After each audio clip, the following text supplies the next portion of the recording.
Pinag-iingat naman ng Department of Trade and Industry ang publiko sa mga nabibiling bigas na posible raw na may halong bubog.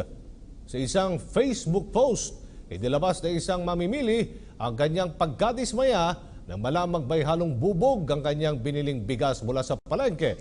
Nagpadala na ngayon ang DTI na matauhan para i-monitor ang kalidad at presyo ng mga bilihin sa mga palengke. May exclusive report si Eunice Samonte. Sa Facebook post na lamang na ito na ipahayag ni Aling Linda, di niya tunay na pangalan, ang kanyang inis matapos halos makain ng kanyang apo ang bubog mula sa bigas na kanyang nabili sa palengke ng Valenzuela City.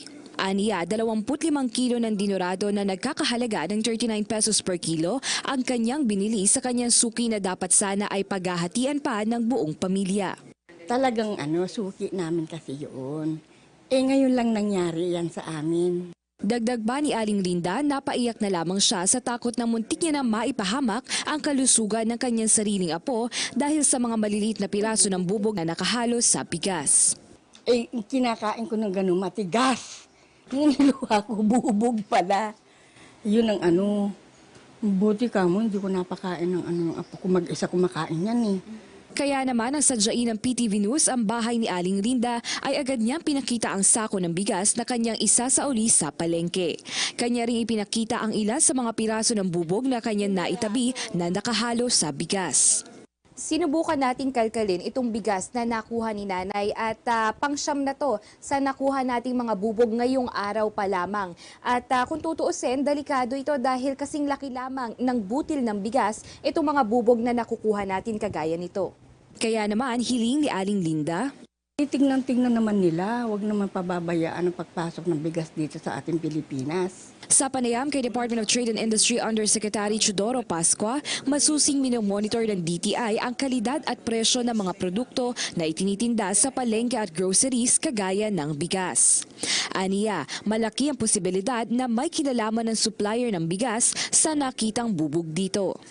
Dinurado kung yan ay local in the sense na planted and then harvested dito, yan, DA tsaka NFA. Pero kung imported, usually it's really NFA.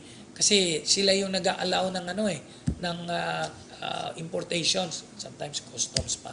Pero if you have information, pwede namin ipa-schedule.